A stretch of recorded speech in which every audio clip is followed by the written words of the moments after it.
자, 이번 예제도 이제 실행 결과 먼저 확인을 해볼게요.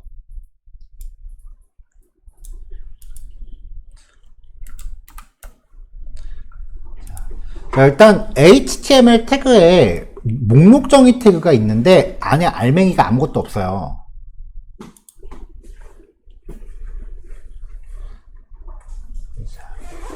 샵 리스트라고 지금 있는데 요 리스트는 이 목록 정의를 뜻하고요. 점 아이템은 샵 리스트 안에 포함되어 있는 거니까 이 안에 있는 무엇인가에 대한 스타일인 건데 태그가 없으니까 지금 여기 있는 스타일을 적용받는 게 아무것도 없죠. 자, 아이템한테 적당히 여백이랑 커서랑 테두리 주고 첫 번째 항목은 위에 그 구분선 뚜껑 닫아주고요. 블루, 오렌지, 핑크로 배경 색깔만 다르게 하는 클래스를 줬는데 지금 이 스타일들은 적용받는 대상이 아무것도 없다는 거예요. 자, 이제부터는 자바스크립트가 HTML을 생성하기 시작을 합니다.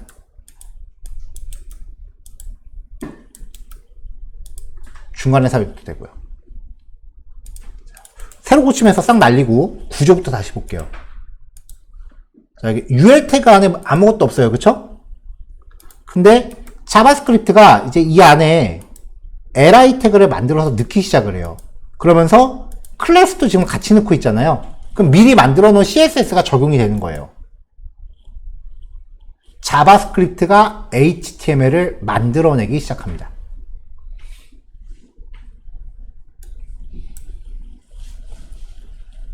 자, 버튼 3개가 있어요. 3개가 각각 작동을 하겠죠. 그래서 3개에 대해서 일단 클릭 이벤트 밑에 쪽에 구현해 놨고요. 그리고 리스트에 미리 만들어 놓고 그 다음에 인풋 타입 텍스트 아이디가 코멘트죠. 인풋 태그에 대해서 입력값 받아왔어요. 뭐 여기서 백엔드한테 전송할 건 아니니까 폼 태그는 안 넣었어요. 자, 그리고 이제 get item이라는 함수를 하나 놓고요. 여기에다가 파라미터를 줬습니다. 이 함수가 하는 역할을 보세요. 자, 여태까지는 get element였죠. 이제 create element입니다. 이렇게 하면 자바스크립트가 li 태그 하나를 코딩을 하는 거예요. li를 코딩을 한 거예요. 이렇게. 근데 코딩을 했을 뿐 이거를 자기가 메모리에 기억만 하고 있는 거지 어딘가에 추가한 게 아니기 때문에 이렇게 하는 것만으로는 화면에 등장을 안 해요. 자, li 태그 만들고요. 이 li 태그한테 클래스 리스트에 add 아이템 클래스와 cls name 파라미터로 온 값을 클래스로 줘요. 여기에 오렌지라는 파라미터가 들어가면은 이제 요 두 번째 줄에서 li 태그가 클래스 아이템이랑 오렌지라는 클래스를 갖겠죠. 자, li 태그는 당연히 닫는 태그도 있겠죠. 이 안에 inner html로 input 태그에 입력한 값을 넣어줍니다. 그럼 사용자가 입력한 내용이 여기 세팅되겠죠. 자, 이 항목 스스로한테 클릭 이벤트도 걸어줘요.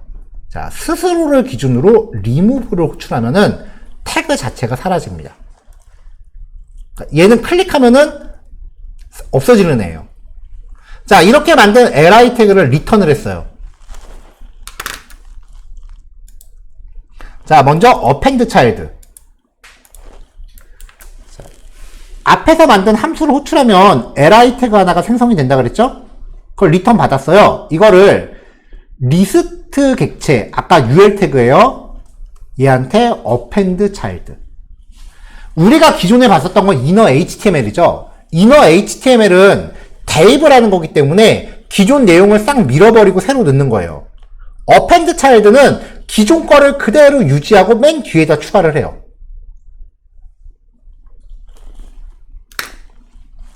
제일 많이 쓰게 될 기능이고요. 그 다음에 insert before. 자, get 아이템을 또 호출했어요. 그럼 얘가 li 태그를 리턴을 받잖아요. 근데 두 번째 파라미터가 지금 널이죠. 아예 두 번째 파라미터 세팅 안 하는 것도 가능해요. 이때는 어펜드 차일드랑 차이가 없어요. 어차피 맨 끝에 추가해. 근데 인설트 비포에 대해서 두 번째 파라미터를 정의했단 말이에요. document.query selector li 태그 중에 가장 첫 번째 요소. 그러면은 요거 전에 넣어요. 첫 번째 요소 직전에 넣으라는 건 제일 앞에 추가라는 뜻이죠. insert after는 없습니다. 자, 이렇게 하면 이제 자바스크립트로 이제 여러분들이 그 런타임 중에 HTML을 생성할 수 있게 된단 말이에요. 가장 대표적인 케이스가 덧글 쓰기죠. 덧글 작성하고 저장 버튼 누르면 밑에 틱하고 추가되잖아요.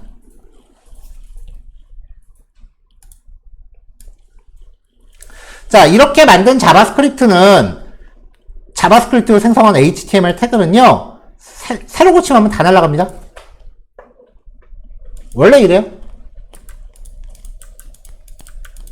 자, 그 다음에 각각의 li 태그가 remove 함수를 클릭 이벤트에서 구현하고 있었으니까 각각 클릭하면 제거가 되겠죠.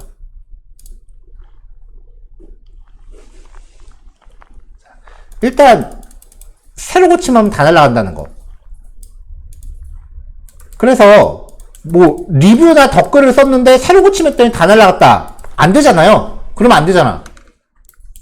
그래서 보통은 이게 만약에 저장 버튼이라면 작성한 내용을 바로 밑에 착 하고 붙이기 전에 일단 이 내용을 백엔드한테 써야 돼요. 그럼 백엔드는 우리는 백엔드를 스프링으로 만들 거죠?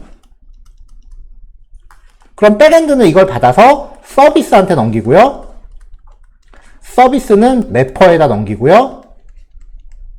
매퍼는 DB에 인설트를 하겠죠.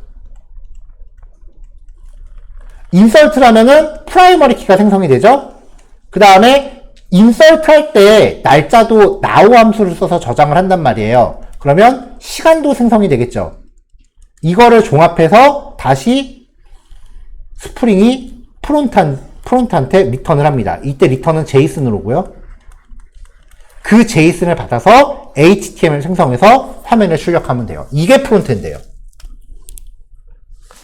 자, 요 기술을 이제 AJAX라고 하는데, 우리가 아마 내일쯤에 시작할 거로 저는 예상하고 있거든요. 이 AJAX라고 하는 기술이 수업하기가 되게 애매한 부분이 뭐냐면은, 이미 우리는 아직 백엔드를 안 배웠단 말이에요. 아직. 그러니까, 이 순서대로 갔다 오는 요 순서대로 이렇게 갔다 오는 건데, 이렇게 갔다 오는 건데, 서비스 매퍼 뭐 이런 것까지는 봤지만 이 부분을 아직 우리가 안 배웠어. 그러니까 완벽하게 사이클을 연결할 수가 없어요. 그래서 뚝 잘라놓고 여기서 뭔가 하겠구나 라고 가정한 다음에 갔다 와야 돼. 그러니까 AJAX라고 하는 게 자바스크립트 기술이기 때문에 포지션상으로 여기서 그 자바스크립트 하면서 정리를 하는 게 맞지만 반쪽짜리 수업밖에 안 돼요. 왜냐면 백엔드까지 연결을 시킬 수가 없기 때문에. 그래서 AJAX 기술이 그 자바스크립트 공부할 때 진입 장벽이 좀 높은 편이에요. 이게 원래 기술이 나온 순서를 살펴보면은 HTML, CSS, 자바스크립트는 진작에 있었고요. 그 다음에 백엔드 기술이 먼저 나와요. 그래서 요것만으로 이제 웹사이트를 만들다가 나중에 AJAX라고 하는 기술이 나온 거란 말이에요. 근데 프로그래밍적 기술이 뭔가 새로 나오면은 기존 거를 밀어버리고 싹 새로 대체하는 게 아니라 기존 거에 숟가락 하나만 얻는 식으로 계속 발전을 해요. 그러니까 기술이 새로 나올 때마다 항상 전제가 붙어. 기존 거를 다 알고 있어야 된다는 전제가 붙어요. 그래서 원래 맞는 출시 순서에 따라서 공부한다면은 이 순서대로 공부를 해야 스토리 라인이 차차차차 하고 이어지는데, 그럼 자바스크립트 공부하다가 스프링으로 갔다가 다시 자바스크립트 오는 거는 과목 순서가 안 맞잖아요. 그래서 AJAX를 처음에 공부할 때 난이도가 좀 진입 장벽이 높은 편이에요. 그래서 내일 AJAX를 수업을 진행할 때는 제가 일단 백엔드를 시연을 보여드릴 거예요. 이런 과정으로 백엔드가 작동을 한다라는 걸. 그래서 내일은 실습량에 비해서 설명할 게 엄청 많아요. 왜냐면 여러분들한테 벌써 백엔드를 실습을 시킬 수는 없는 노릇이니까.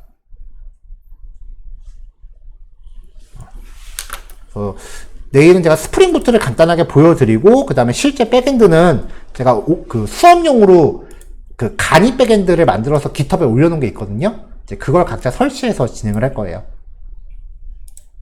자, 일단 HTML 태그를 생성하는 예제입니다. 그러면 이제 어제 우리가 남겨놨었던 예제, img 폴더도 가져와야 되는구나.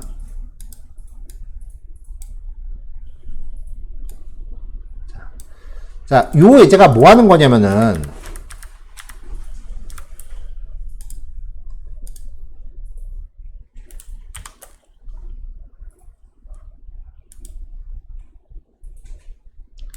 자, 여기 프리브 컨테이너라고 하는 곳이 비어 있잖아요. 여기서 이미지에 대해서 찾아보기를 할 거예요.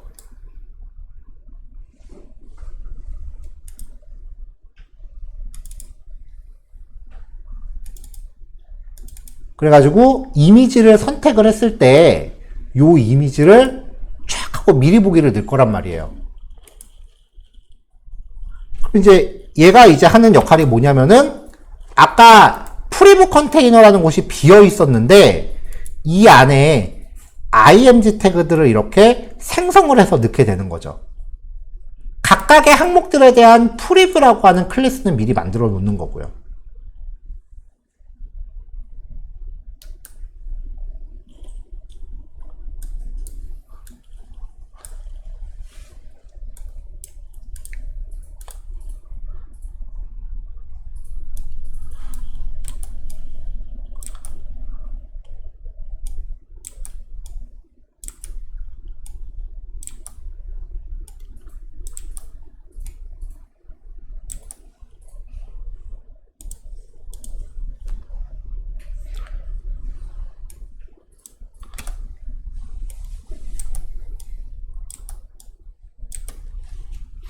자, 일단은 그 파일에 대한 찾아보기를 이제 그림으로 대체하는 방법부터 설명을 할게요. 요거는 간단한 CSS 트릭인데, 라벨 태그 안에 이미지를 넣어놨고요. 인풋 타입 파일을 넣습니다. 멀티플 속성이 들어가면 한꺼번에 여러 개 파일 선택이 가능해져요. 자, 라벨 태그니까 라벨을 클릭하면은 여기에 포커스가 들어갔었죠. 이미지 말고 그냥 텍스트로 바꿔볼까요? 라벨 태그가 인풋 태그에 대한 제목이었잖아요. 인풋 타입 텍스트였다면 이 라벨을 클릭했을 때 포커스가 입력 요소에 들어가는 기능을 했었어요. 이게 라벨 태그의 기능이었죠. 이게 작동하려면 포 속성과 id 속성이 연결돼야 된다. 자, 이걸 인풋 타입 파일로 바꾸면 라벨을 클릭했을 때 찾아보기 상자가 열려요. 여기서 라벨 태그에 들어가는 거를 적당한 이미지로 바꾸고요. 그럼 그림 클릭하면은 찾아보기 상자가 나오겠죠. 자, 이렇게 해놓고 CSS로 얘를 디스플레이 논으로 숨겨버린 거예요. 그럼 라벨만 남을 거 아니에요. 라벨을 선택해도 그 파일 찾아보기가 되는 거죠. 자, 이런 식으로 해서 찾아보기 버튼을 이미지로 대체하고요. 그 다음에 이 라벨 태그는 마우스 커서가 손가락 모양으로 바뀌면 좋겠다 싶어서 커서 포인터를 줬습니다. 자, 그 다음에 이 안에서 이미지를 가로로 배치할 거니까 플렉스 처리했고요. 예, 그 안에 있는 이미지들 적당히 사이즈랑 여백 배치해 줬어요.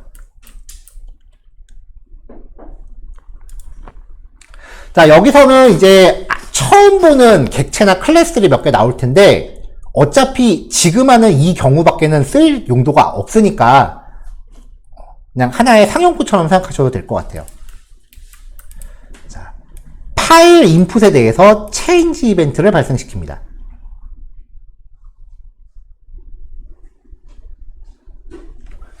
자, 그러면 일단 여기에 표시할 항목들을 객체로 가져오고요. 표시할 컨테이너를 객체로 가져오고, 기존의 파일 미리 보기가 등록되어 있는 상황에서 추가할 수는 없거든요. 그래서 일단 여기 표시되고 있는 거를 빈 문자열에 대입해서 모두 지웠어요. 이거 왜 이렇게 했는지는 완성한 다음에 다시 한번 설명할게요. 이벤트가 발생한 자신에서 files라는 프로퍼티를 가져와요. 얘는 input 타입 파일일 때만 가능한 얘기죠. 일단 얘가 뭔지를 로그로 찍어봅시다. 자바스크립트의 특성 중에 하나가요. 모르는 객체가 있으면 일단 콘솔.로그로 찍어보세요. 그럼 걔가 갖고 있는 프로퍼티나 메서드가 다 나와요. 저도 이렇게 해서 뭔지 모르는 거 나오면은 찍어서 일단 그 구조를 분석을 해봐요. 요만큼을 선택해서 열기를 누르면 콘솔에 파일 리스트라는 클래스의 객체래요. 자, 보니까 제이슨 구조로 되어 있는데 제이슨 키값은 특이하게 숫자로 되어 있네요. 숫자로 해도 돼요, 키값. 자, 이걸 확장해 봤더니 각각의 항목은 파일이라는 클래스의 객체야. 그리고 프로퍼티들이 있는 거죠. 열어봤더니 뭐 파일에 대한 정보들이 들어있겠죠. 이 프로토타입이라고 하는 거는 좀 더 깊숙한 곳에 있는 로우 데이터예요. 프로토타입까지는 뭐 굳이 안 가보셔도 상관없어요. 자, 어쨌건 파일의 정보가 여기 들어있다 라는 것까지는 알 수 있고요. 얘네가 제이슨 형태의 객체다. 자, 이걸 반복으로 돌릴 거라서 배열로 바꿔요.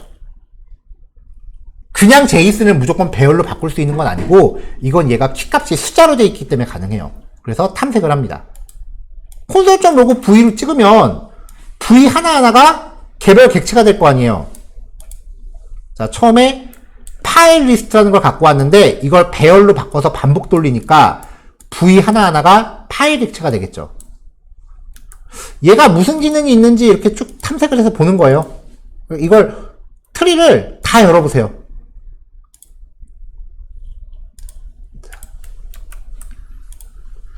자, 그 다음에 이제 자바스크립트 내장 API 중에 URL이라고 하는 클래스가 있는데요. 이 URL 클래스로 객체 안에 삽입되어 있는 경로를 URL로 바꿀 수가 있어요. 이렇게 하면은 이미지 파일의 경로를 우리가 뽑아낼 수 있습니다. 자, 그럼 파일별로 이렇게 URL이 나오죠. 블롭이라는 게 떠 있는 거는 얘가 바이너리라는 뜻이에요. 자, 그럼 이게 파일의 경로예요. 이제 img 태그 만들고요. img 태그한테 css 부여한 다음에 src 속성으로 생성한 주소를 걸어줘요. 그럼 이제 이 img 태그를 아까 만든 컨테이너한테 append child로 시키면은 반복문 돌면서 사용자가 선택한 이미지가 착착착 하고 들어가겠죠.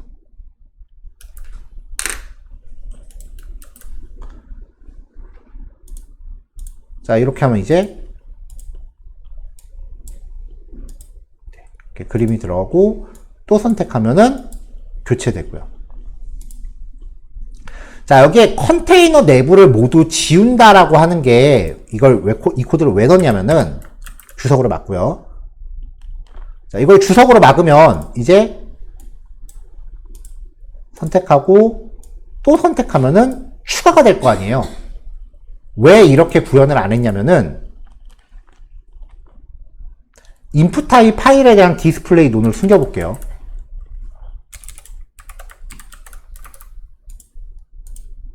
자, 일단 파일을 3개를 선택했단 말이에요. 백엔드한테 전송되는 거는 여기에 있는 게 전송이 되는 거예요.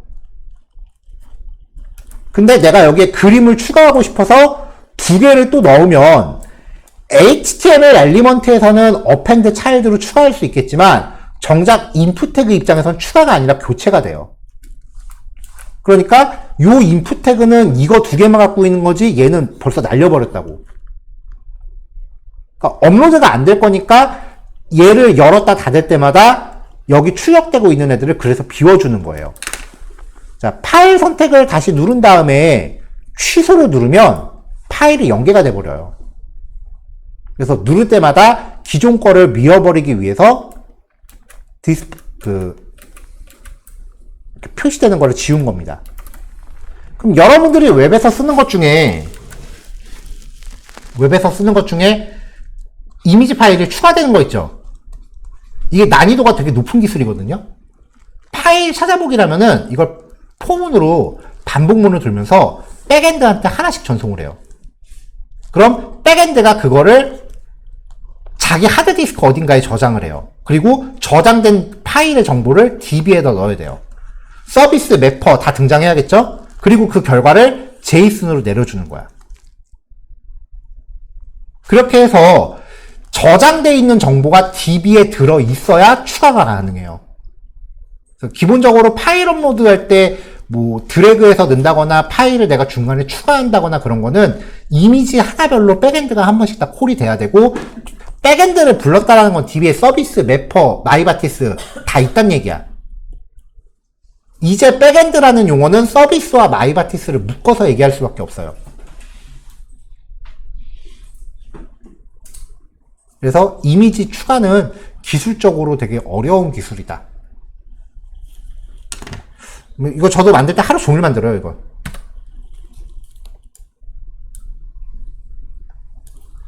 자, 이렇게 해서 이제 HTML을 추가하는 것까지 봤어요. 이렇게 해서 이제 어저께 배포된 내용 다 봤죠? 네. 선생님, 그냥 9번, 저도 9번이요. 9번? 그 17번에서 옮겨야 돼요. 아침에 잤잖아, 그 얘기할 때. 아, 저도요.